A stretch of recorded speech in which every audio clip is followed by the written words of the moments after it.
contento? Creo que se queda un poco corto, le falta algo, no sé. Pero siempre dices lo mismo cuando terminas de escribir, ¿no? Bonjour à toutes et tous et bienvenue dans À l'affiche. On continue de vous faire vivre le 79e Festival de Cannes. 9e jour ce mercredi. On va tout de suite retrouver notre chroniqueur cinéma sur la croisette, Thomas Borez. Bonjour. Avant de parler de l'affiche cannoise, un mot quand même sur un film qui sort dans les salles ce mercredi et qui n'est pas présent sur le tapis rouge contrairement à son dernier opus. Je veux bien sûr parler de Star Wars, The Mandalorian and Grogu de Jon Favreau, énième long métrage inspiré de l'univers créé par George Lucas, Thomas. Absolument. Bonjour Natacha. Alors c'est un film, vous l'aurez compris, qui prolonge l'univers de la saga Star Wars. Il faut savoir que l'action se passe en temps guerre des étoiles. Alors là, seuls les puristes vont me comprendre. Entre le retour du Jedi, souvenez-vous des Ewoks, et le réveil de la Force. Ce nouvel épisode suit la trajectoire d'un chasseur de primes. Alors comme on est au Festival de Cannes, je vais quand même vous rappeler l'historique quand même de la présence de Star Wars à Cannes. Et ça avait commencé en 2002. Avec l'attaque des clones présentée hors compétition. Et puis elle s'était prolongée en 2018 avec Solo Star Wars Stories de Ron Howard, dont l'accueil d'ailleurs avait été catastrophique. Je m'en souviens, j'étais même présent dans la salle de presse. Est-ce d'ailleurs pour cette raison justement que les producteurs se sont passés de la case croisette? On peut évidemment se le demander. Alors, en attendant, partons dans une galaxie lointaine, très lointaine, voilà, et essayons de comprendre ce qui se cache derrière ce nouvel opus grâce à ce reportage. Voilà, écoutez. We've all heard stories of the Mandalorian bounty hunter and a child. Un personnage tout en armure, plébiscité par les enfants, accompagné de bébé Yoda, dont les peluches se sont déjà vendues à des millions d'exemplaires dans le monde. Disney a choisi ce duo à l'affiche d'une série qui compte déjà 3 saisons depuis 2019 pour amorcer une nouvelle ère de la franchise Star Wars au cinéma, 8 ans après la sortie du dernier long métrage. Dans le rôle du chasseur de primes masqué chargé de protéger la petite créature verte, la star Pedro Pascal, qui incarnait déjà le personnage dans la série et qui a dû endosser le costume de manière plus prolongée. J'ai passé des mois dans le costume, le casque sur la tête, et j'ai compris à quel point il était important de jouer avec des gestes précis. Il y a eu parfois jusqu'à 5 ou 6 scènes par jour avec le costume. Depuis sa prise de contrôle de Lucasfilm en 2012, Disney a surtout misé sur les séries et dessins animés diffusés sur sa plateforme de streaming. Seuls 2 longs métrages sont sortis en salle entre-temps. Le réalisateur Jon Favreau veut inscrire pleinement ce 3e spin-off dans l'univers de la guerre des étoiles, tout en apportant sa touche personnelle. Les fans sont très perspicaces, pas besoin de leur mettre les choses sous le nez. Il y a plein de liens, de personnages, des détails qu'ils ne manquent pas de repérer. Ils ont deviné pas mal de choses rien qu'à partir de la demi-heure qu'on a montrée des bandes annonces.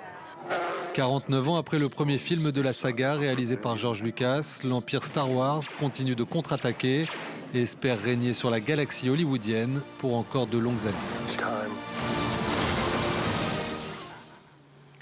Thomas, c'est d'ailleurs l'une des particularités de ce 79e Festival de Cannes, c'est l'absence de grands blockbusters hollywoodiens comme il y a eu jadis Top Gun Maverick ou encore Mad Max Fury Road. Pourquoi un tel désamour, Thomas, pour les blockbusters américains ?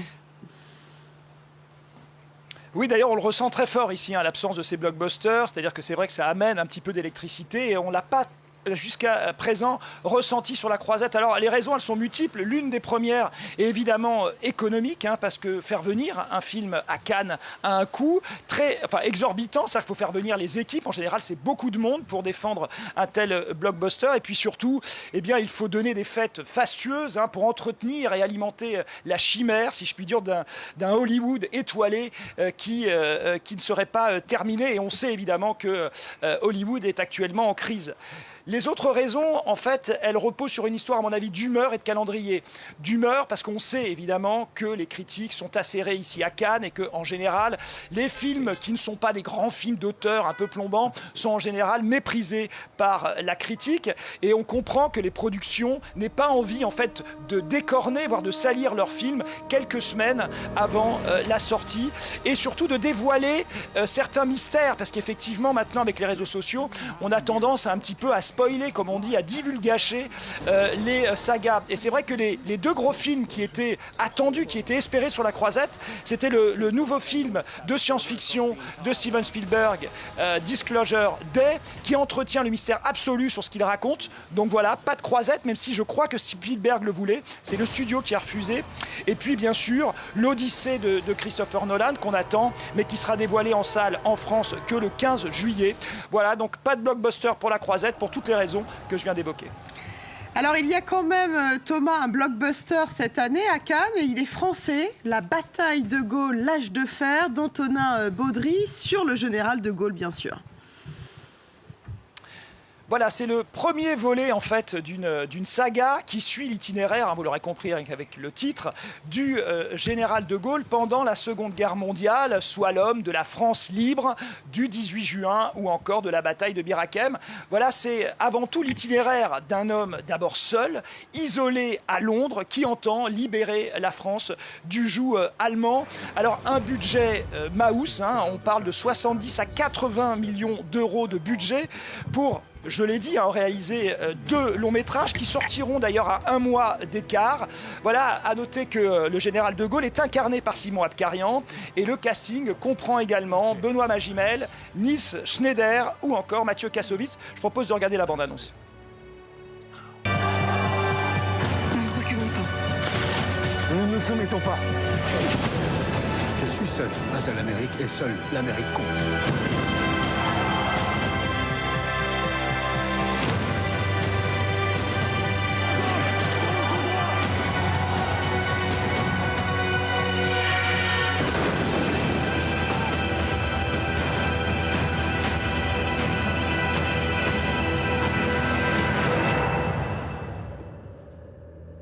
Il se peut que je sois un obstacle à l'avenir de la France. Le film, Thomas, sera montré ce mercredi soir sur la croisette. Est-ce que vous pouvez nous en dire un peu plus ? D'abord, je vais vous dire un mot sur le réalisateur parce qu'il a un parcours finalement très intéressant et atypique. Il s'appelle Antonin Baudry. C'est un ancien ingénieur et diplomate, devenu scénariste de bande dessinée, mais également cinéaste. Vous avez peut-être vu ce thriller sous-marin en 2019, Le Chant du Loup, avec François Civil. Au dire du cinéaste, avec ce film, il entend d'une certaine manière ramener la figure du général de Gaulle à taille humaine et s'écarter, voilà, de la vision surplombante du sauveur de la France. Parce qu'effectivement, dans ce premier volet, de Gaulle, et je le redis, n'est encore rien ou presque. Hein. Il a sa propre légende à construire. Baudry revendique d'ailleurs presque un côté comique. Voilà, un héros de bande dessinée. En somme, un choix sans aucun doute audacieux qui devrait, à mon avis, diviser. En tout cas, Thomas, la Seconde Guerre mondiale obsède le cinéma français cette année à Cannes, avec pas moins de 4 longs métrages sur le sujet en sélection officielle. Oui, absolument. On sent que c'est vraiment un sujet qui préoccupe le cinéma français globalement. On a découvert récemment Le Moulin de Laszlo Nemes avec Gilles Lelouch dans la peau du résistant Jean Moulin. Et puis, on va découvrir bientôt Notre Salut avec Swan Arlo d'Emmanuel Mar, là aussi qui se passe durant la France occupée. Dire aussi qu'on a découvert la très bonne surprise d'ailleurs, le nouveau film en tant que réalisateur de Daniel Auteuil, La Troisième Nuit, qui se passe en 1942 à Lyon, en tout cas à Vénissieux, et qui raconte l'histoire vraie des enfants de Vénissieux qui ont été sauvés par les résistants. Alors, comment analyser cette, on va dire, prépondérance de films sur le sujet ? On peut se dire peut-être que les élections présidentielles en France approchent dans un an, en tout cas, avec peut-être en ligne de mire le Rassemblement national aux portes du pouvoir, et donc des cinéastes qui seraient en train, d'une certaine manière, de rappeler les démons d'une France occupée. Rappelons quand même que c'est en dehors de Cannes que ce sujet avait commencé avec le film évidemment de Xavier Giannoli, Les rayons et les ombres, avec Jean Dujardin dans la peau du collaborationniste Jean Lucher. Thomas, on se rapproche doucement mais sûrement de la cérémonie de clôture et j'ai très envie de vous demander quelle est votre palme d'or à 3 jours de la fin de ce 79e festival.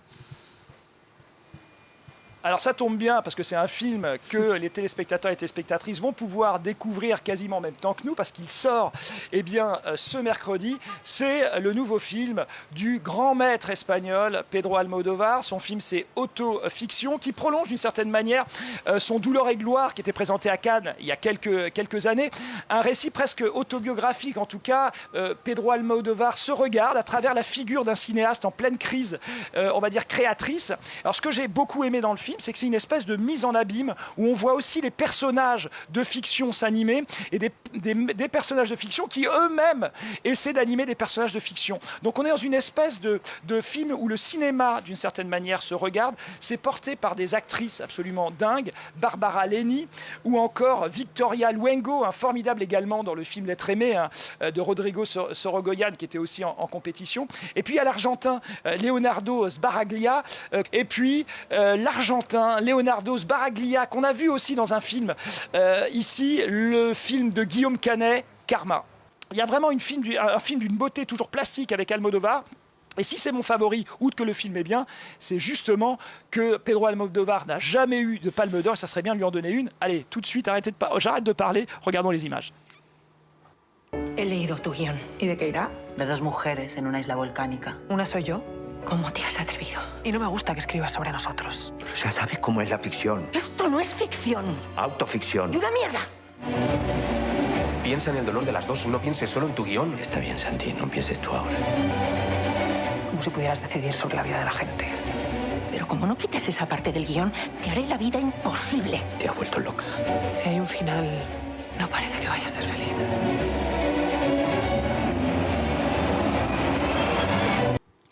Alors, ce qui est sûr, Thomas, c'est que cette 79e édition fait la part belle à l'animation française qui est plus que jamais au rendez-vous, toutes sections confondues.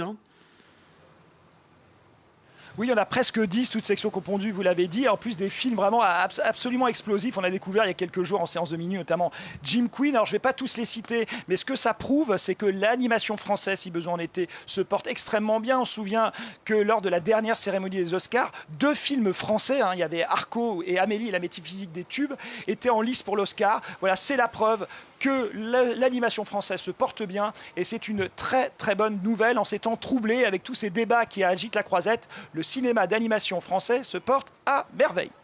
Allez, continuez de profiter, Thomas. Merci beaucoup de nous faire vivre ce 79e Festival de Cannes. Merci à vous de votre fidélité. Rendez-vous demain. Toute l'équipe à Cannes et ici à Paris continuera à vous faire vivre ce festival. On se quitte en images avec la bande-annonce d'un film d'animation français. C'est le premier de Quentin Dupieux et ça s'appelle Le Vertige. Moi, je vous dis à très vite sur France 24. Bruno. Oui. Quoi? Ça va te paraître complètement farfelu au premier abord, mais il faut que tu me fasses confiance. Ok. J'ai la certitude absolue que le monde dans lequel nous vivons n'est pas réel. Ok, t'as pris les champignons.